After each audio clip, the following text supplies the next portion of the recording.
Hello once again everybody, it is Baldy Chris and I'm just embarking on a new series of what should be reasonably short videos where I'm going to just visit each of the 10 floors in the game, and if it surprises you to know that there are 10 floors in the game, then keep watching.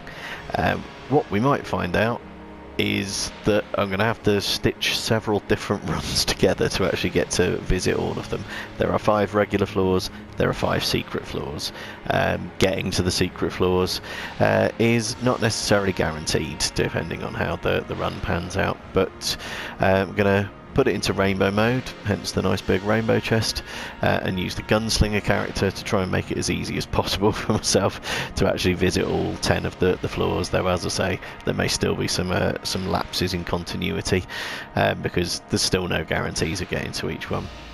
One floor I can guarantee getting to is this one, the first floor, which is, what is it even called? The Keep of the Lead Lord. There we go. Right, what are we going to get out of here?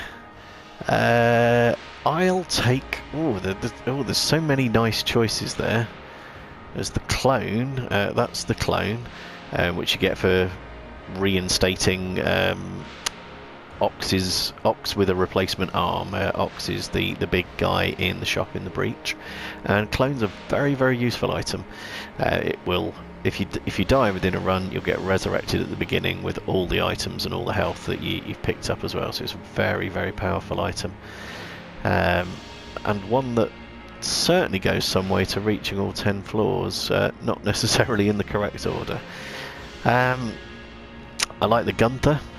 I also like the ticket, I think it's just called, very, very plain item, which is very handy for boss fights. It brings one of the bosses in as a companion rather than an adversary, and you can basically just shelter behind him. So I am a bit spoilt for choice here. I think I'm going to go with the Gunther in the first instance, which is an infinite ammo weapon that gradually levels up as the level goes on. So yeah, just going to get stuck straight into matters. I imagine you must have seen the first level for yourself, but we'll go through it nonetheless. So if you're not yet aware, you can use tables to hide behind, use them as cover. Took all the bullets off that flying book enemy, and as you can see, the tables will eventually be destroyed, whether it's your bullets or enemy bullets that hit them. Certainly a good tactic is to use them as cover. In your early days I tend not to use them as much as I sometimes should. I like to think I can avoid the attacks, and I'm not always right.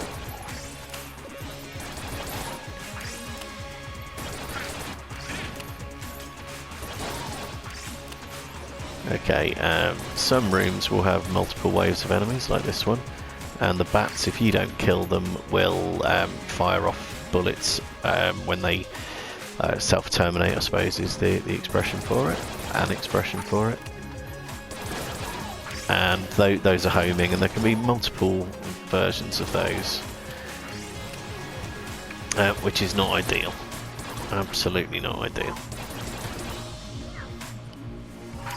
Okay, did I get that conjurer? I did not. Now I have. Now, ordinarily that would have been a chest drop because it's in rainbow mode. Bowler does not like you using those. Now, there is a water barrel in this room. Get a better look at it there if I just spin it out across.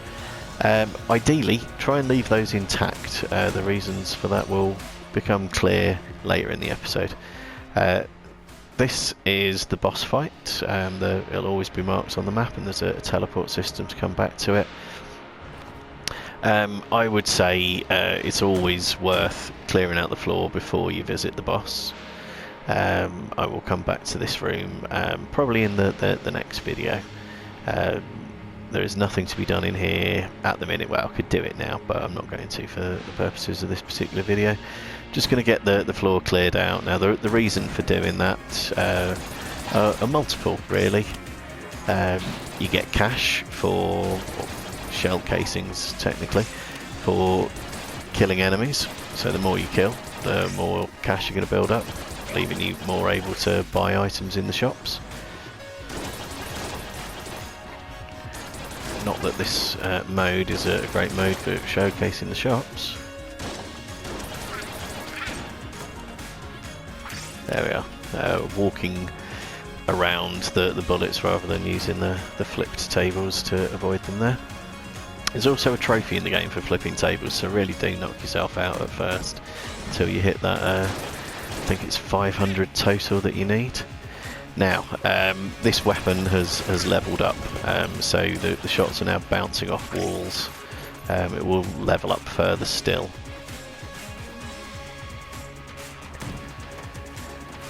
But yes, so the more things that you kill, the more cash that you'll build up.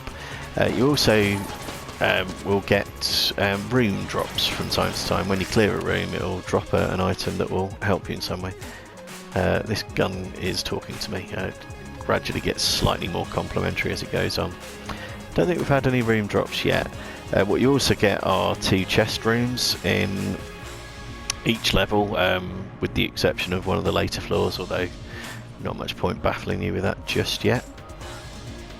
And if you look up on the top right, I've got 1 key held, so I could open the chest and it will provide either a weapon or an item. In this particular mode, Bowler sits on the chest and won't let you take the contents of them. There's an extra heart drop which can be saved for later, so I will, just in case it's needed. Hoping it won't be, but you never know.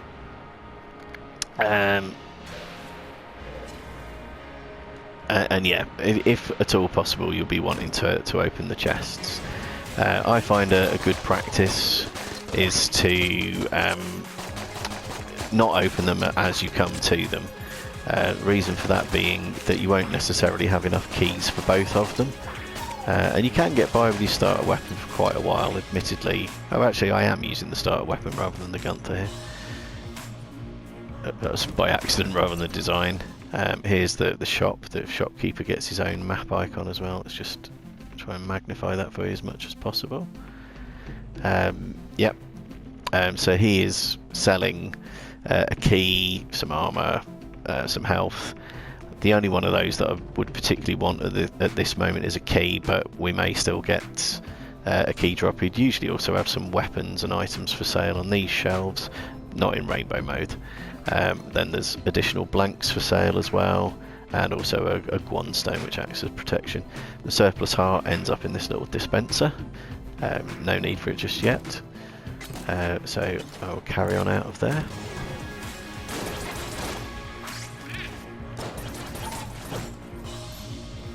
Yep. I thought my own bullets were attacking me there. Okay, so this will be the other chest room. And again, if you look on the map, you can the chests are indicated. Oh, the reason I can't see the other chest is because I already blew it up, which was not the perfect example. But the colour of the chests indicates the quality of the contents. I think they were both blue on this level, which is the second lowest quality that you can get. But I've only got 1 key in inventory, so would have had to have chosen between them as to which one I actually felt was most beneficial. One of the chests will be an item, one will be a weapon. You don't know which is which ahead of the opening. If you've opened one, you obviously know what will be in the other, and can decide whether it's worth trying to get a second key to have a crack at them. I'm going to go take on the boss now and see if we can't manage to get a flawless victory, which is definitely the ideal, and definitely not happening in this instance. You will encounter one of 3 bosses. These are the trigger twins. It varies from floor to floor. That was quite close. Yeah, there's, generally speaking, 3 different bosses that you might get on any given floor, although The Door Lord, so you can see, he's just risen up at the bottom of the screen there. He literally protects the doors. That becomes an enemy on potentially the second, third or fourth floors, but you don't see it terribly often, in all honesty. The rat's just nicked something off me. Don't know what it was that dropped there, but he nicked it. I'm not happy about that. Don't leave things lying around. Anyway, that brings us to the end of the first floor, and I will cut this video off there. Like I say, you're never going to have any trouble getting to the first floor. Whether you can manage to complete it or not remains to be seen. Bit of practice and you'll be able to get yourself to the boss fight regularly. Then beating the boss is what you need to work on from that point on. With a little bit of practice you'll be able to do it, I assure you. It seemed very difficult to me at first, but you'll get there.